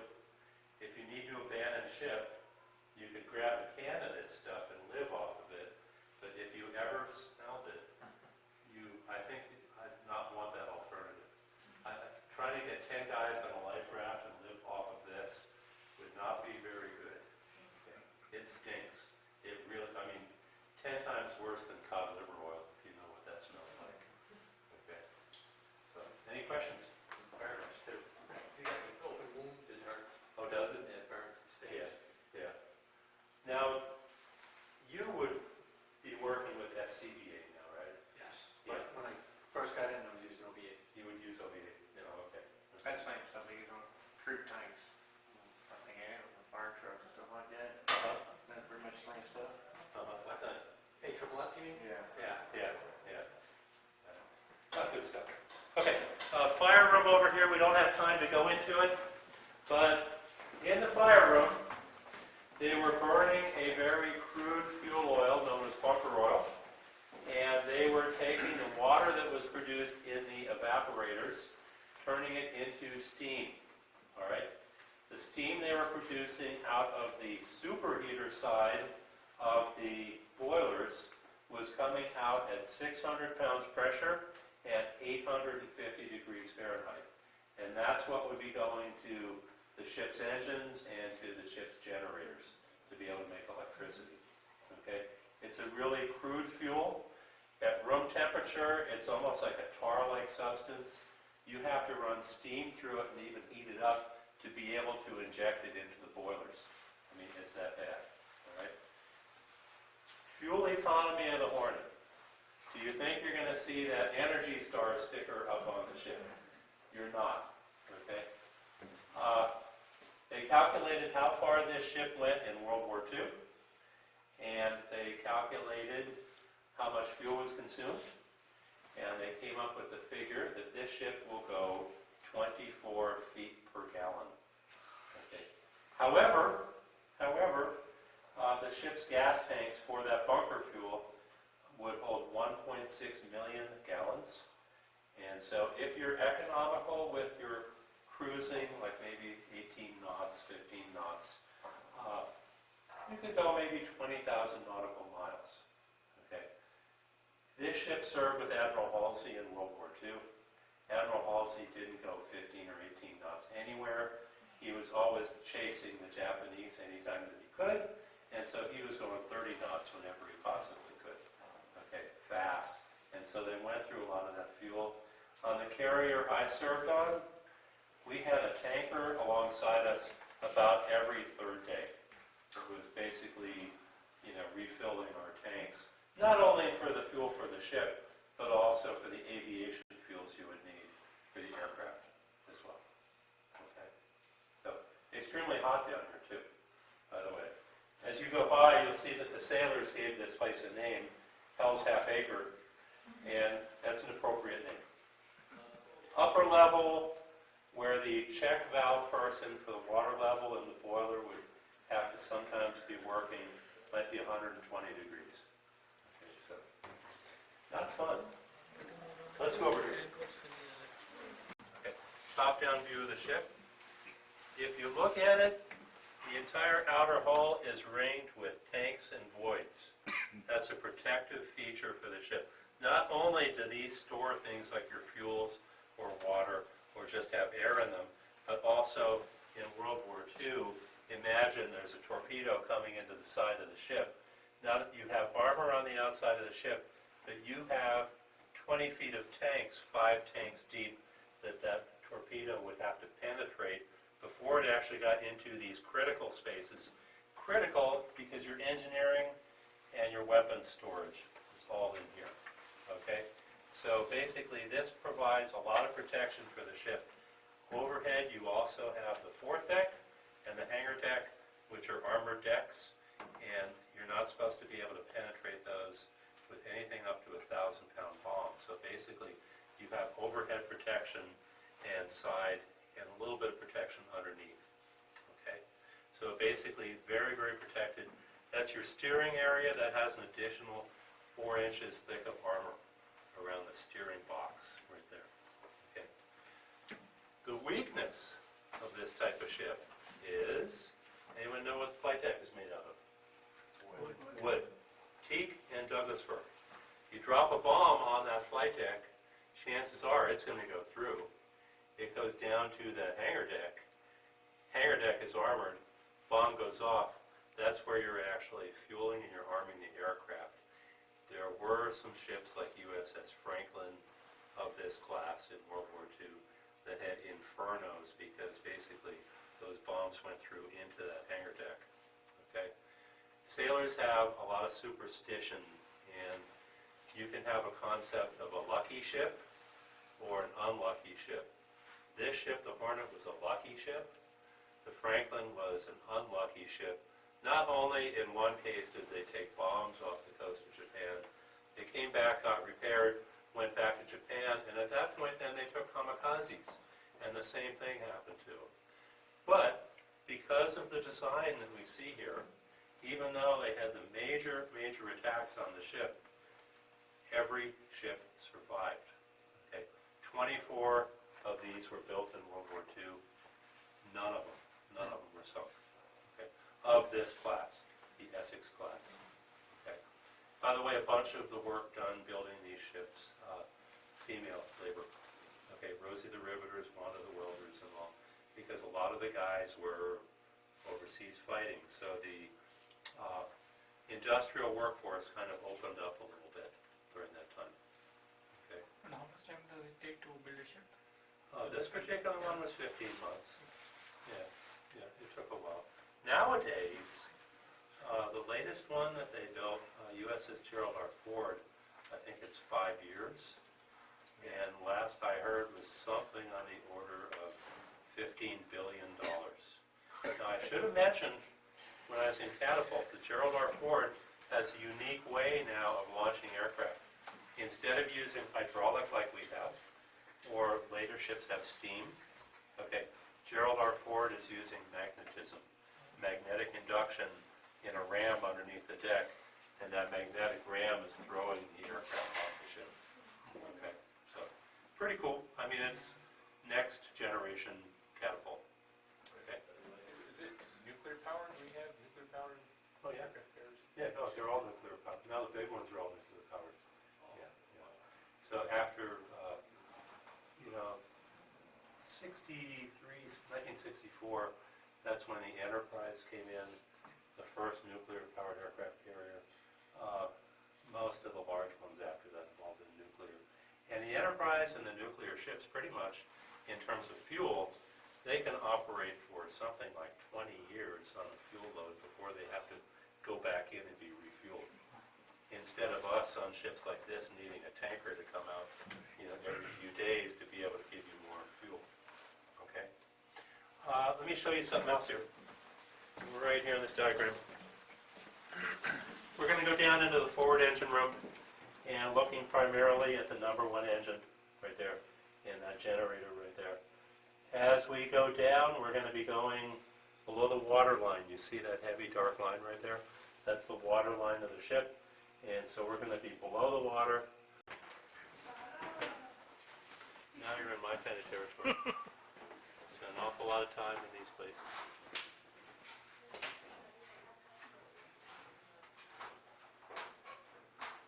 So this is the type of workstation you have at Midway, the size of it.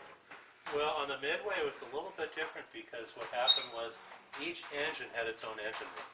In here we have 2 engines in this one space.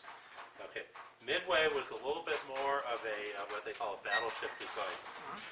Midway had more fire rooms. Midway also, you're right in front of a generator right there. Yeah. Hornet had 4 of those. The Midway has 8. Okay, so a lot more flexibility, a lot more protection built into it.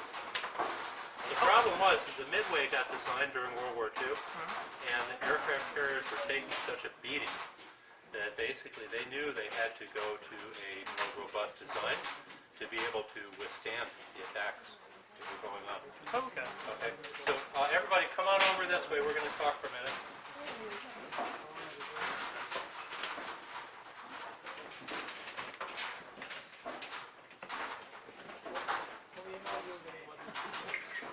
That one?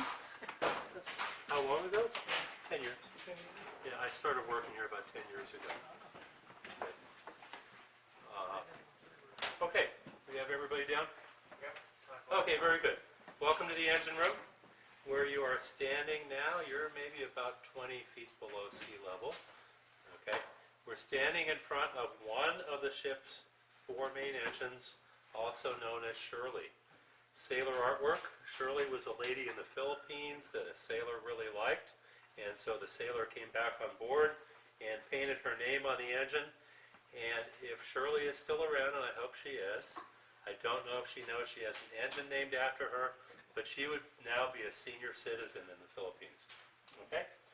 What's happening down here is you have steam being produced in your boilers.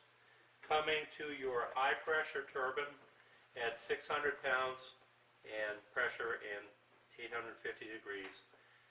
Coming through to your low pressure turbine in your crossover pipe, it's about 50 pounds pressure. The steam comes through here, expands through the turbine blading, you can see some of it right there, and then it goes down to a main condenser down below. Your main condenser has about 4,000 tubes running through it that are carrying seawater through, cooling the last of that steam and turning it into water or condensate. Okay? Your main condenser is going to be operating at about 29.5 inches of vacuum. So if you think about it, 600 pounds coming in, 50 pounds through the crossover, and a vacuum down below, all the energy from that steam is being imparted to these turbines. That turbine at full speed can be operating at about 5,700 RPM. This one, 4,000 and something RPM. They're linked via shaft into what's known as a reduction gear. Right there. You can't spin your propeller at 5,000 RPM, so the reduction gear reduces it down, gears it down, so the maximum speed on the shaft and propeller is going to be about 252 RPM. And if all four main engines are doing that, the ship will be doing, in World War II time, 33 knots, which is about 36 miles an hour. Okay? A little bit later on, when they modified the ship, they made it a bit heavier with flight deck modifications and things. The top speed went down to about 30 or 31 knots. Okay? Each engine capable of 37,500 horsepower, and you had 4 of these engines, so basically the ship's shaft horsepower was 150,000 horsepower. All right. Questions at all? Okay. Once you're done in your turbines, you turn it back into water in your main condenser. Condensate pump picks it up. Air ejector is basically trying to remove the air out of the condenser and support the vacuum. Come back over to what's known as a deaerating feed tank. That is removing dissolved gases from the water that you have. Once you take that, you send it back to the fire room and they make steam again. So it's a continuous circular process of making the steam, using it to do work, and then turning it back into water, treating it, sending it back to the fire room. Okay? Alrighty, I'm going to take you over on that side, so I need to slip through here. This, by the way, is one of the ship's 4 generators for electricity. 1,250 kilowatt, if anyone here is interested in that.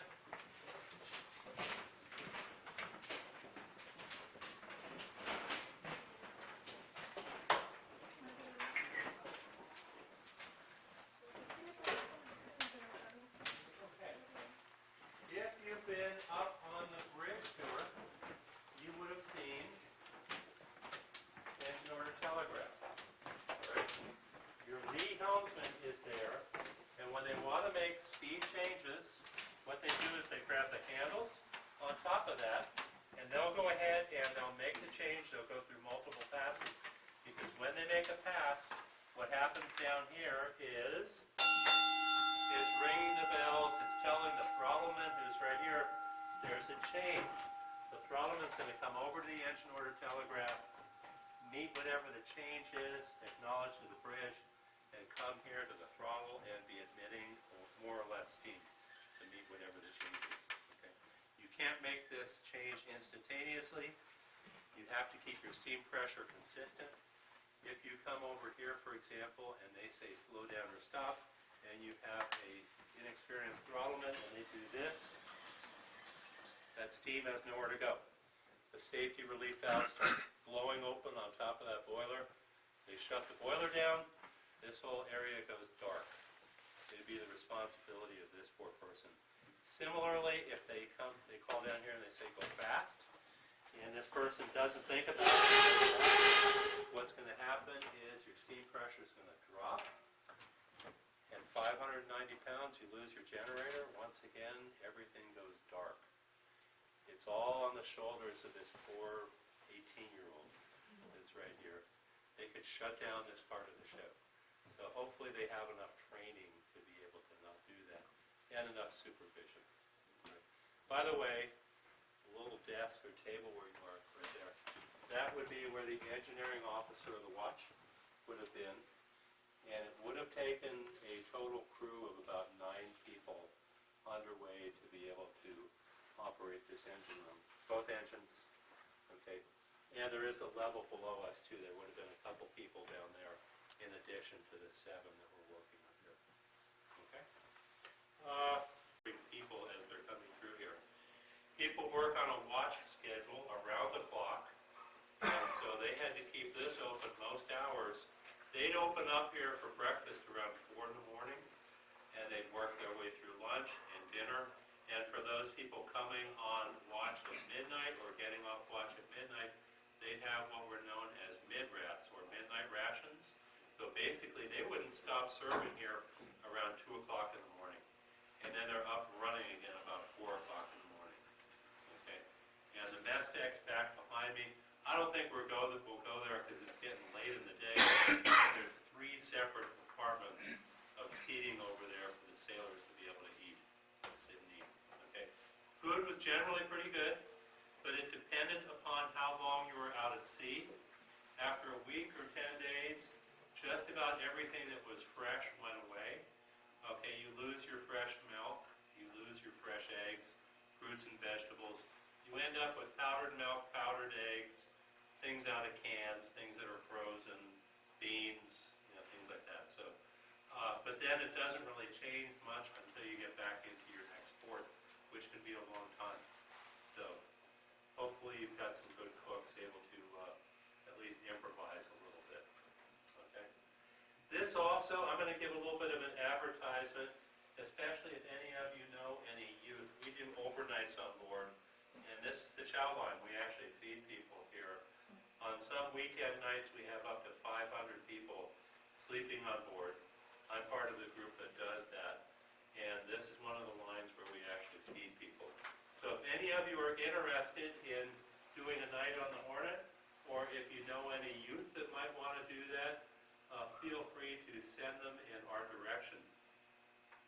If any of you feel like volunteering on board, either being a docent or restoration or anything like that, we could use the help too, so let us know. Any questions about the food? They showed you a lot of beans, didn't you? A lot of beans. A lot of beans. SOS. SOS. The polite term is stuff on a shingle. Okay. It's also known as creamed chipped beef on toast. Okay, so, and it's made with this kind of, it's almost like a leather that they soak in water to reconstitute it, and then they put a cream sauce on it, and then they serve it over toast. Okay, so that's a staple. I mean, some people I know in the Navy actually still love the idea of SOS.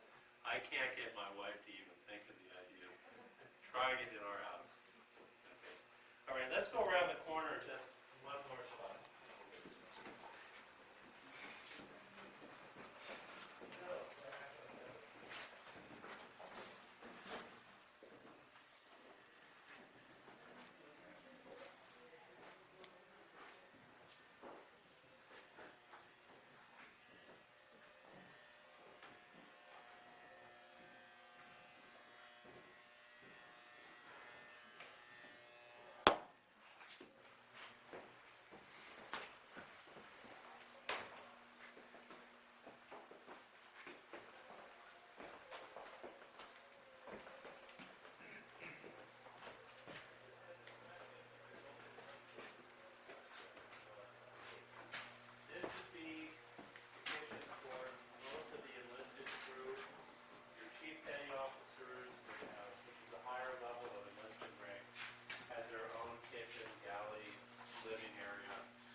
they had their own stewards, and they would basically get the stewards to cook for them. So basically, a lot of different places were involved in the ship in food preparation, but this is the main one right here.